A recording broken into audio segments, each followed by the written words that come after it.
Welcome back. They're designed to pull at your heartstrings, but romance con artists often leave a financial and emotionally devastating trail of loss. Investigate TV's Rachel DePompa has the warning signs you need to know in this Watching Your Wallet. These crimes are usually cruel, and these con artists toy with a person's emotions for months, and they end up taking a lot of people's life savings. In the first 6 months of 2021, the FBI's received more than 1,800 complaints, resulting in losses of more than $133 million. They're very common, very prolific, and very effective. Police Detective Stuart Von Cannon is also embedded in the FBI Cyber Squad. He says romance scams are growing at an alarming rate. While we have one victim here who's being targeted by a romance scam, we think it's commonly numerous different actors that are actually targeting the person and all acting like the same person. The bad guys are usually overseas and hard to catch. The victims are typically older and skew female, but that doesn't mean it can't be a man or a younger person.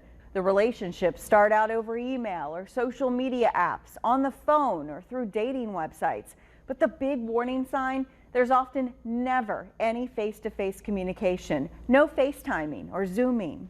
The victims never really know who they are truly talking to, even if they think they do. We always try to relay to them and kind of share an outsider's point of view. Hey, does this part really make sense? Does this part really make sense? And oftentimes they just don't want to believe it. And when they do, it's very, very embarrassing. There's usually a good story. A person is overseas in the military, about to come home, and they're looking for love. At first, no money changes hands, but if a person asks you for iTunes gift cards, Google Play cards, payments in strange forms, it should be a warning.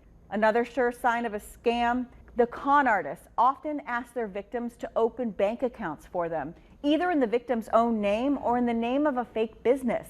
These accounts are then used to launder money that was stolen as part of other cyber schemes. It kind of reaches a critical area where the victims have invested so much into it at a certain point in time.